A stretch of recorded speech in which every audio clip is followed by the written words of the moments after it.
So we're saying that every time we go to sleep and dream, we are actually escaping this reality or dimension to a parallel universe or another planet within the same universe. But there will be 1 billion, 8 million incarnations of yourself within this universe. At the same time, you will have 1 billion, 8 million separate bodies scattered throughout the universe. The only difference here will be in time zones or in time frames. And these time frames are in such that in another dimension you are being born, in another one you are, or parallel world or earth within the same universe. On one way you are being born, on another one you are being you actually experience death. And so when we go to dream, when we go to sleep and dream, we are visiting our soul or twin personalities within these dimensions.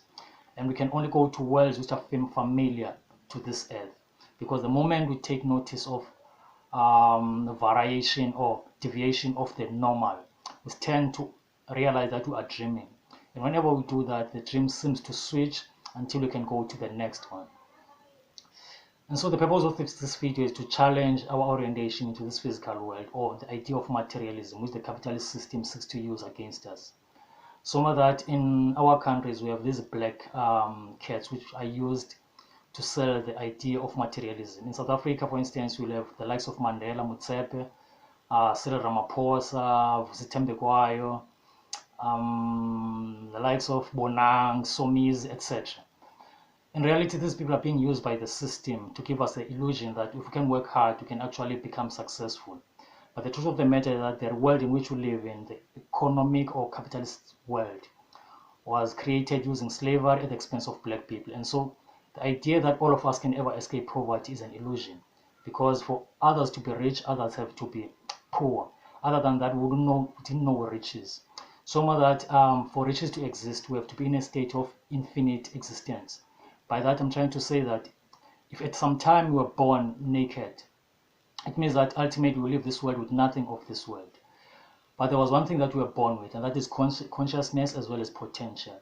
And this is the only thing that we'll ever be able to leave this earth with.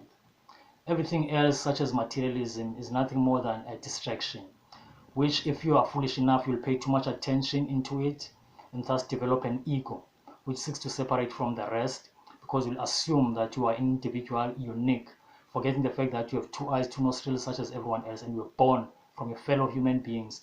You are connected and interdependent on them. So that everyone else is a reflection of yourself, in the same manner that we have hands with different fingers, and all these fingers play different roles.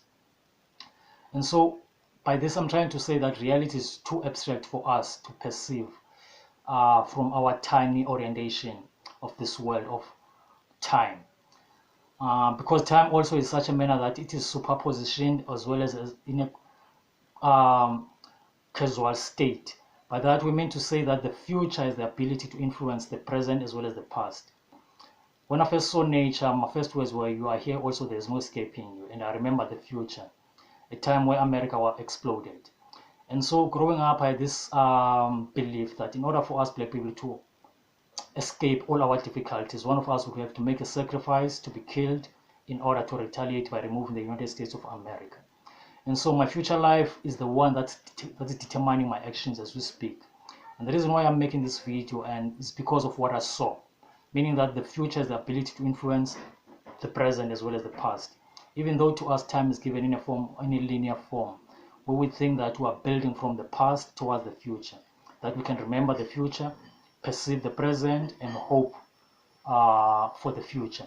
But in reality, existence is in time, is in frames, meaning that all times simultaneously exist, and that we live in a reality of infinite parallel universes, meaning that everything that has the potential to exist already exists, but it's simply hidden from our own perception due to the fact that we came into this reality to experiment with evil.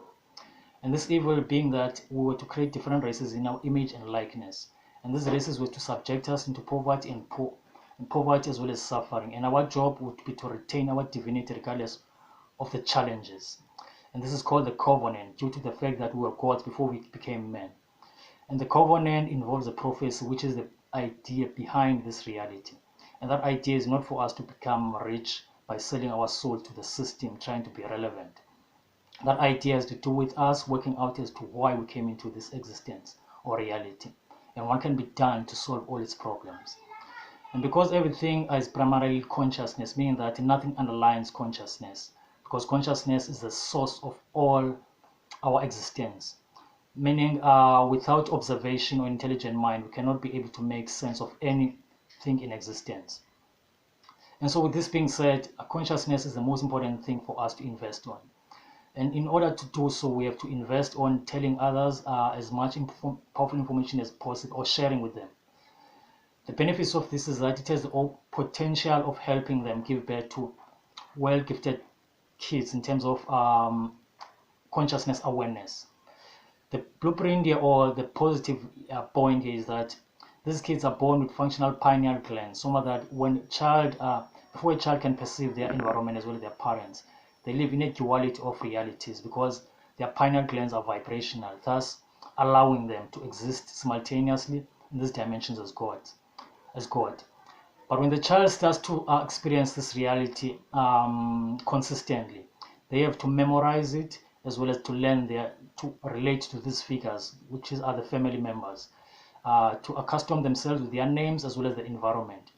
But when this starts to happen, there seems to be a contradiction between the world in which the child was born familiar with and the new world in which they find themselves locked into, which is the physical world of matter, or the matrix. The danger here is that many of us are being eventually sent to schools in preparation for jobs. And what this does is it gives us a set of routines, and these routines have a negative effect on our neurons because they create a static or an established neural pathway or pathways. And these neural pathways are essential for memory retention. But in the case of consciousness, there is no one way in which anything can be done, meaning that there is no need for repetitions. And these repetitions have a negative effect on our brains in the long run. So that they create a false sense of reality, ego, as well as an inability to grasp new information, which does not fit into the conventional norm. And so reality is in such that we exist in simultaneous universes. But us being unable to do so has to do with the fact that our pineal glands were disturbed, or were born with faulty genes, and into a culture that promotes repetition as well as places emphasis on materialism rather than consciousness. And so now every child is forced to neglect his divinity in favor of relevance. And as we become adults, we eventually tend to think that this is the only world there is because we've been so accustomed to it. Suppose one has been in this world for more than 30 or 40 years, and thus their memories of the other worlds have completely vanished to the point that they think that this is the only reality there is. But in reality, if you were to exist, or excuse me, if you were to stand in a train rail and watch the rail, it would just appear to be somehow meeting towards the end. And that illusion will be given to us by our sense of sight. So that if you were to analyze the eye itself, it seems biologically, the eye seems to be turned upside down. And the eyes use the brain in order to perceive reality. And the brain itself is physical, meaning that it's a part of the matrix. And therefore, one cannot perceive reality using an illusion. Or one cannot perceive reality within an illusion, or using the confines of the illusion to determine truth.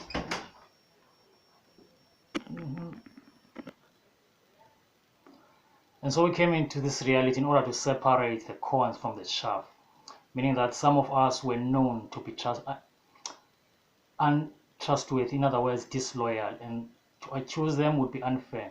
And so it became necessary for us to create this world so that others may reveal their true nature within these confines of the matrix by siding with the phantom creatures of their own creation or imagination. Because this world doesn't really exist, it's nothing more than an imagination. There's a scene in the movie The Matrix where someone seeks to impress a child by saying they can bend a spoon with the power of their imagination, and the child's response is, "What spoon?" And the child eventually said there was no spoon, meaning that you and your spoon do not exist. You are simply a reflection of a great mind that imagined you into existence and give you a false sense of independence so that you may buy into this illusion. This is what happens with our politicians and many of these so-called celebrities or people whom the system feeds us in order to corrupt our own minds. Because whites know that they were created from us blacks in order to experiment with evil. That there's a possibility that if they also fall for evil rather than submit to good by being good to us, they too will suffer tremendously. And so, because they hate and envy us, because they didn't do any of the things they did to us because of love, it's out of hatred as well as envy. The only difference is that they've taught some of us to be part of this evil plan against them. And this is also a reflection of what was known long before this universe was created and the purpose behind it all. That of the 1 billion, 8 million gods, none of them, or some of them, were not appreciative of their divine status. And that if they were to be placed under challenges, they would simply sell out. And this is what we see in this world currently today. So, Mother, there's a prophecy in the book of Isaiah where God says, where God seeks to remind us of matters of infinity, saying that He knew that some of us will not be trustworthy. And this is the case of our existence. And so to conclude is to say that reality is not what we see. Reality is what lies beyond our physical eyes.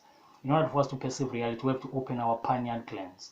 Only then can everything start to make sense, when the mind operates at its peak rather than within an illusion or dimension, when we regain access to our greater selves beyond the matrix. Because everything that happens within the universe is a reflection of that which happens beyond it. More like what you see on a screen is a reflection of what happens somewhere else in life.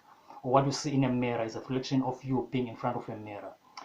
In other words, without you being in front of a mirror, there will be no image on a mirror. So thus our reality is a reflection of another reality. And we're only here to be tested, so the Messiah may show up and expose our true colors to us.